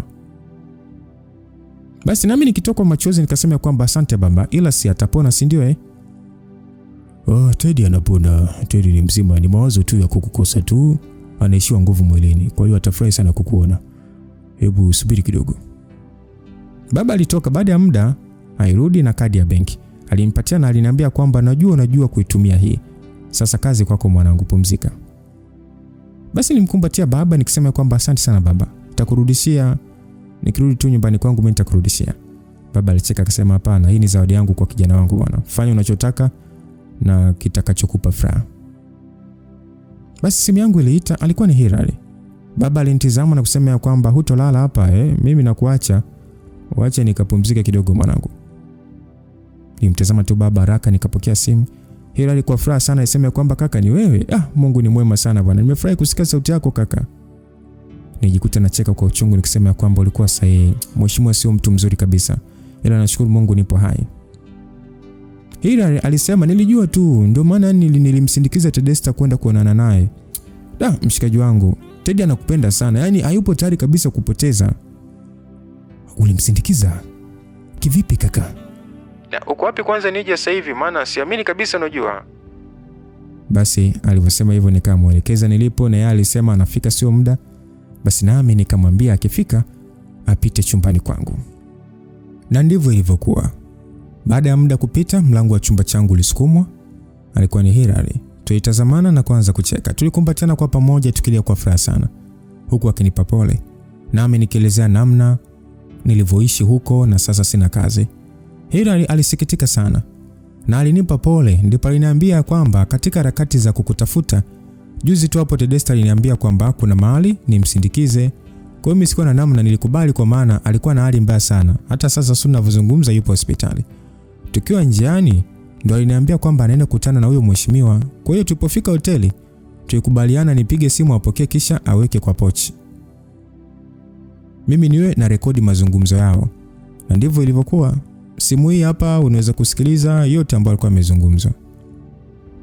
Basi alinipatia simu na nilianza kumsikia Tedesta.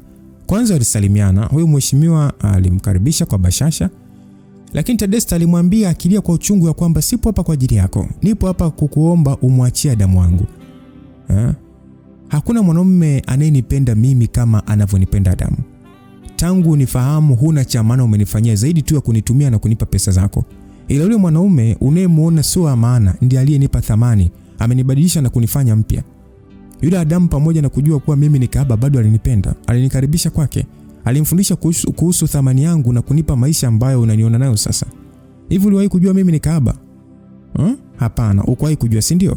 Na kama ungejua usingekuwa na mimi sasa. Lakini Adamu alijua hilo, alinibadilisha na kunikubali nilivyo. Yule baba aliuliza kwamba kahaba kivipi ina maana? Tedesta huko akilia akajibu kwamba kahaba wa kujiuza 2000, 5000, 10000, kahaba wa kusimama barabarani pale Sinza. Hayo ndio maisha yangu. Yule mwanaume umemshikilia ni malaika wangu. Ameniheshimisha mimi. Najua unaweza kufanya lolote ila kwa jina ambalo ninamwamini Mungu na kuomba sana, kama unajali maisha yangu hata kidogo, kama unajali kuhusu mimi hata kidogo, naomba umwachie mume wangu. Huyo baba alisema akitamba na jina lake kwamba siwezi kukuacha Tedesta. Umeamua unidanganye kuwa ni kahaba. Nitamuua huyo Adamu. Ndio nasababisha wewe usinipende mimi, usinijali na unikimbie. Sikubali kabisa. Tedesta aliendelea kulia akisema kwamba labda uniue mimi, maana usiponiua nitaharibu maisha yako. Ninao ushahidi wote wa udhalilishaji wako. Nitakuharibia jina lako. Na utake ukatae, huwezi kujua thamani yangu kama Adamu anavyofanya. Na kuchukia sana, nampenda Adamu. Tambua ukimuua Adamu na wewe umeisha. Na hata mimi pia siogopi kufa nikitetea uhai wa Adamu. Kisha nilisikia sauti ya mlango tu na Teddy akilia. Na voice ndio ilishia hapo msikilizaji. Niliona namna gani kapambana na sasa naelewa kwa nini mheshimiwa ameniachia. Maneno niliyoyasema, maneno aliyoyasema Teddy pia. Kama binadamu kaguswa kaamua tuache tu. Sasa hili alisema kwamba kaka kweli ulimaanisha Teddy amebadilika. Mwanzo sikuwa naelewa ila sasa hivi ninakuelewa sana. Ulikuwa sahihi kaka. Mnapendana sana. Yule mwanamke anakupenda tena ni upendo wa pekee sana. Na kuonea wivu kaka. Nilia tu kisha nilimwambia kwamba asubuhi kuna mahali nawahi. Kaka nakuomba baki hapa kisha tuwahi pamoja. Naomba niongee na Shem. Hili alisema kwamba anishaongea naye, hana shida. Hata mimi mwenyewe nilikukumbuka sana rafiki yangu. Nikamwambia kwamba akili yangu imechoka sana kaka. Nawaza sana na kazi. Yaani yule mzee karibu mbele ya macho yangu yani. Hili akauliza sasa itakuwaje ndugu yangu? Kwa sasa tulale kwanza Hilary. Kesho nitamka na akili mpya. Basi ikawa hivyo. Kesho yake mapema tuliamka. Mimi na Hilary nilichukua mkoba wa Teddy ambao ulikuwa ndani ya chumba nilicholala. Humo ndio kulikuwa na funguo. Nilimwambia Hilary tupite kwanza nyumbani nibadili mavazi. Tulifanya hivyo. Sasa baada ya kufika nyumbani, Teddy wangu alitengeneza mpaka picha yetu ya pamoja ukutani. Nilitazama nikatabasamu tu. Hilary alisema kwamba kaka, si unaenda hospitali kumuona Usije kwanza kulia hapa. Nilimtazama nikasema kwamba kaka, ninampenda sana mwanamke. Ni baraka yangu, furaha yangu, nguvu yangu, kila changu, nampenda sana. Hilary alicheka na kusema kwamba kwa ninavyoona anakupenda zaidi, niamini mimi. Basi nikacheka na kuingia zangu bafuni, huko nilijiweka sawa. Na mama alinipigia simu akilalamika nimeondoka bila kuaga. Nilimwambia mamangu kwamba nisamee mama, lakini si unajua sikuwa na hata viatu. Sasa tangu leo tu hospitali mimi nakuja. Mama akasema kwamba kuna watu wa kanisani ndio na wasubiri hapa, basi wahi kufika. Nikasema sawa mama. Nilitoka na Hilary, nilipita benki na kisha moja kwa moja mpaka moja kati ya maduka maarufu sana hapa mjini ya kununua vitu vya thamani. Nilimnunulia Teddy pete nzuri sana. Pete ambayo mimi niliona inafaa kuwa katika kidole cha mwanamke nampenda. Hilary alinitazama nami kwa furaha nikamtazama pia. Tukakumbatiana pale. Nikasema kwamba yani kaka, sijui hata nikuelezee vipi. Hilary akasema mimi na furaha kwa ajili yako kaka. Wewe ni mkweli, unatimiza ahadi. Teddy atafurahi sana leo. Na ninafurahi sana kwa ajili yenu. Basi nilisema kwa upole nikitazama pete. Nikasema kwamba hata sijui kaka, ila moyo na hisia zangu zinataka. Yaani sijui atakubali, sijui atapenda mimi niwe mume wake. Yaani vipi kama kikataa? Hilary alishangaa akisema kwamba unasema nini kaka? Teddy anavyokupenda hawezi kukataa bana, hawezi. Nitabasamu na ndipo tulianza safari. Naenda kumuona Teddy wangu. Kweli tulifika. Bahati mbaya tulichelewa. Ni wazi hakushika simu yake wala hakuna aliyemwambia. Niliingia na kukuta amelala tu, ana huzuni, watu wamemzunguka. Nijipenyeza katikati na kuita Tedesta. Tedesta haraka aliamka na kunitazama huku akisema kwamba najua sio ti. Si ndio mama Baba si ndio, huyu ni Adamu si ndio? Baba na mama walianza kutabasamu akilia. Teddy alia kwa kwikwi akisema kwamba njoo nikumbatie haraka. Adamu nilikukumbuka sana. Basi nilimkumbatia kwa nguvu nikisema kwamba Teddy wangu nami nilikukumbuka sana mama. Nijikuta nalia namna naona yeye analia. Nilimwambia kwamba mimi mzima, futa machozi yako. Uso wako mzuri haupendezi ukijaa machozi. Na kuomba futa. Unajua nilikuwa nakuwaza wewe muda wote. Kwa siwezi kuishi bila wewe Tedesta. Sasa hivi na hofu ya kukupoteza kuliko chochote. Basi Tedesta akawa kagua tu mikono yangu. Nami nikazama mfukoni na kutoa boksi dogo la pete na kufungua. Nikapiga magoti tena yote mawili nikiuliza kwamba Teddy, utakubali niwe mumeo kwa shida na raha? Tedesta alishtuka sana. Kila mtu aliona hilo. Alianza kutetemeka midomo na machozi kwa kasi. Akiita kwamba Adamu nakubali. Ndio nitakuwa mke wako, nimekubali Adamu. Basi watu walishangilia kwa makofi, nami taratibu nilianza kumvisha Tedesta pete na kumvalisha petele. Teddy kwa furaha alinikumbatia kwa nguvu sana. Kwa pamoja tulianza kulia huku watu wakiguswa na tukio lile. Ilikuwa ni furaha sana. Watu waliokuwepo mle ndani kila mmoja kwa wakati wake alikuwa na furaha, alisema lake. Mama na baba walitukumbatia kwa furaha sana, huku mama yangu akisema kwamba furaha hii inaidumu siku zote mwanangu.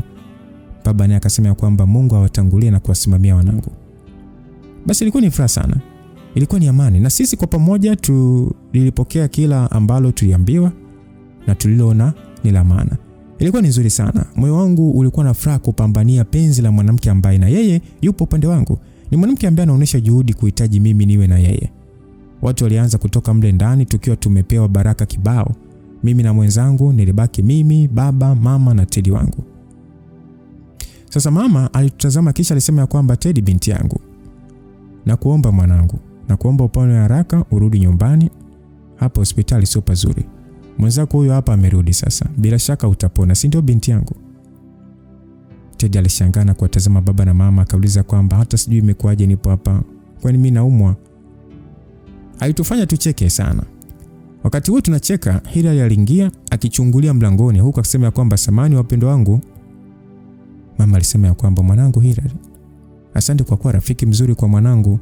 Ninyi ni wanangu na mnapendana sana. Ninao furaha kuona mnapendana namna hii. Mungu awabariki sana. Sasa Hilary alitabasamu tu. Na baba naye alimshukuru, kisha Teddy na yeye alisema kwa upole ya kwamba Mungu akubariki sana Shem. Wewe ni rafiki mzuri sana kwetu.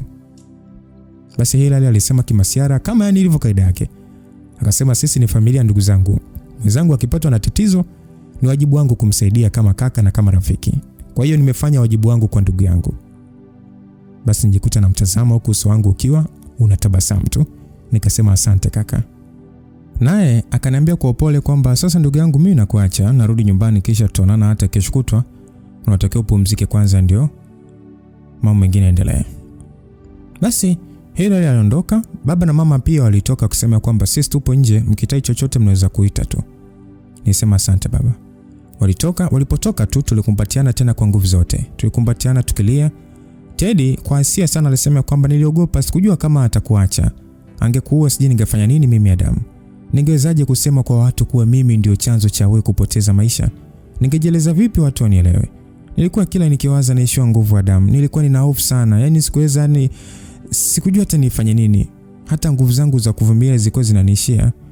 Kwa hiyo baba mimi siamini kama anakuona tena hapa. Siamini kabisa. Asante sana Adam. Yaani sijui nimshukuru vipi Mungu. Tumeishi vizuri sana kwa muda wote tangu tufahamiane. Umenipambania sana, umeondoa chuki kubwa dhidi yangu kati ya wanaume na mimi mwenyewe. Tazama umenipenda na madhaifu yangu, umenipambania kwa ubora. Baada ya Teddy kuongea hivyo nilimtazama usoni na kuuliza kwamba uliwezaje kupata nguvu ya kuomba kwa nguvu namna hiyo katikati ya hofu na maumivu kiasi hicho? Uliwezaje Teddy? Teddy alinitazama kusema kwamba kusema kweli Adam haikuwa rahisi hata kidogo. Maumivu ambayo nilikuwa nayo nilikata tamaa kwa maana nilijua basi imeisha. Yaani mimi yani sijata nikuelezeje hali ambayo nilikuwa napitia. Kwamba nilihisi maisha yataniumbua, nitakuwa sina uelekeo, nitateseka sana. Ila mama mkwe wangu alikuwa analia huku ananipa imani. Ni mwenyewe alikuwa na imani sana.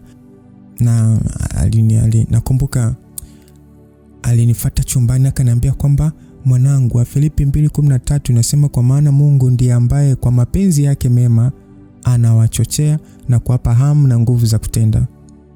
Sasa mimi nikamuuliza mama, kwa nini unasema hivyo? Aliniambia kwa huruma sana akasema kwamba mwanangu, najua unaumia sana, unapitia wakati mgumu sana katika maisha sasa. Unaona kabisa umepoteza kila kitu kizuri.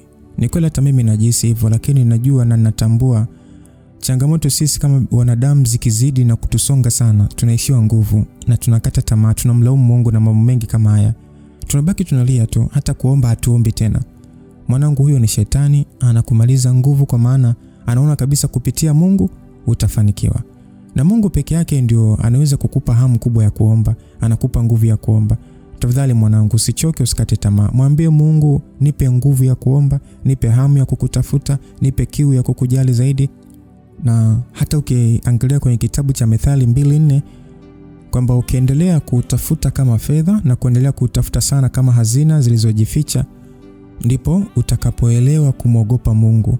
nao utapata ujuzi kumuhusu Mungu. Na kuomba sana mwanangu, tusipoteze tumaini. Adamu tukimtafuta, basi tunaamini ya kwamba Mungu atatuletea Adamu mikononi mwetu. Kwa hiyo ndio hivyo, niliamini tu kwamba Mungu atanirudishia wewe mikononi mwangu, na hata kwa mama pia. Na ikaa hivyo siku zote, nikaa ni mtu wa kuomba tu. Basi nitabasamu na kumkumbatia nikisema kwamba mama alikufundisha kitu kizuri sana. Mimi pia nitaomba nguvu hiyo siku zote. Tedesta nakupenda mno. Alafu hata hivyo, wewe si ni mke wangu miezi 6 ya serikali imeshapita bwana, siniti? Tedesta alicheka akasema kwamba tena hii ni ndoa iliyokomaa kabisa. Na wewe si ni mume wangu miezi 6 ya serikali ishapita, tusubiri kubariki ndoa tu. Nilicheka sana huku nikisema kwamba nakupenda wife. Basi ikawa shango bwana. Nikamvuta karibu na kumchumu mdomoni, na yeye alinibusu na mimi nikatabasamu tu nikisema, nikimtazama mrembo wangu usoni nikisema kwamba midomo hii ninataka kuibusu maisha yangu yote. Tazama alivyo mizuri. Kuna namna nilitabasamu, moyo wangu ukajaa furaha. Nikajikuta na mimi natabasamu tu. Kisha alisema kwamba habi wangu wa serikali, unajua nina njaa sana, naomba chakula. Nikacheka nikisema kwamba utapona kwa lazima, unajua nitakubonda. Kwani huwezi tu kusema habi? Mimi ni habi wako. Mtu wa serikali bwana, upoje wewe? Basi akacheka akasema, nilikukumbuka sana bwana, na nilikumbuka haya yote. Nikumbuka kila kitu kutuhusu. Ningekufa mimi kama usingerudi. Nilicheka nikasema na ningekuwa na kutokea kila siku mpaka ujute. Basi sikujibiwa, alikuwa kimya tu. Mara nikageuka na kumuona kainamia pete yake, machozi yakimtoka. Niseme kwamba Teddy, umeanza tena bwana, unalia nini sasa? Teddy alinigeukia na kuniambia kwamba ilikuwa ni ndoto yangu tangu nikiwa mdogo. Unajua nitamani sana nami nikikuwa niwe na familia. Hapo kabla sijakutana na wewe, yani sikuona kama inatimia. Ila tazama Mungu alivyo ajabu, anafanya njia mahali uoni na unapita wapi. Amenipa wewe pamoja na ubaya wangu, hadithi yangu mbaya na kila kitu changu kibaya, lakini amenipatia wewe. Mwanaume mzuri sana. Mpaka najiuliza nimefanya nini kukupata wewe. Nakupenda eti. Sitaki mazungumzo huzuni. Haya, sogea huko bwana na utaniwa mdomo nikulishe. Basi Teddy aliachama na nikamuuliza kwamba ndio umechanua hivyo mdomo kidogo baby. Akacheka tu nami nikamlisha. Alianza kula akikisifu chakula. Sasa aliona namna najivuta, sikuwa nimechangamka sana. Hivyo aliniuliza kwamba wamekuumiza sana. Nilimtazama nikasema nitajuaje sana wewe upo hapa Nikiwa na wewe huwa nahisi uwepo wako tu na si chochote. Teddy alinitazama na kuniambia, nakushauri tuombe dokta akutazame kwa ajili yangu na kuomba sana. Basi nilikubali. Teddy ananiambia kwamba baby, unajua nimechoka sana, ila sikia, nalala, nikiamka tuondoke hapa. Leo nataka kuwa na wewe nyumbani. Sitaki kuwa hapa. Mimi nimepona sasa. Nina uchovu tu kidogo. Nilimtazama nikasema, hata mimi mke wangu nataka kuwa na wewe nyumbani. Nilale pembeni yako nipate amani. Teddy tabasamu tu. Sasa nitoka nje, yeye akiwa amejilaza tu kitandani. Niliongea na wazazi wangu na wao walikubali, ila niliwaomba mimi na Teddy turudi nyumbani kwetu. Tunahitaji kuwa peke yetu kwa muda huo. Mama alishangaa akasema kwamba Adamu, unaendaje sasa wakati wazazi wako hatujui hata ulipatwa na nini? Nataka kujua mwanangu, nini kinaendelea? Kwa nini wakuteke na kukuachia? Mimi siwezi kukaa tu nasubiri ukae sawa bwana. Utaniua mwanangu. Unajua kabisa naona kitu kabisa kimenikaba hapa kooni. Kinaniuma sana. Haya, mimi nataka kujua shida ni nini? Najua mama, hata mimi natamani sana hili swala liishe. Nimechoka sana kusema kweli, na hapa sio sehemu sahihi. Tutaongea basi hata nyumbani. Sawa mamangu Ila amini ni mambo ya kawaida sana kwetu sisi vijana. Niamini mamangu, limeisha na litajirudia tena. Basi baada ya mimi kusema hivyo, baba kwa upole sana akasema kwamba mke wangu, tulia kwanza bwana. Mtoto ndio kwanza amefika Tena amefika amekutana matatizo ya mke wake. Kwa hiyo tumpatie muda akili itulie. Atatuelezea tu, wala usiwe na taabu sana. Kwa hiyo maombi yako yale yamemrudisha. Basi sasa hivi ni kushukuru tu Mungu, usilalamike kutaka kujua sana. Basi mama alimuitikia mume wake. Wakati huo bwana, simu yangu iliingia ujumbe. Kuangalia ni ujumbe wa mheshimiwa. Ni ujumbe gani? Mheshimiwa je, ame give up ama anataka kuja kwa mara nyingine sasa? Huo ujumbe wa mheshimiwa ni unasemaje? Lakini muda huu ambapo Adamu anapambana na mheshimiwa, kwa sababu mheshimiwa alikuwa ni mpenzi wa Teddy. Mimi mpaka dakika hii siamini kwamba Lily hii game ataiacha hivi hivi.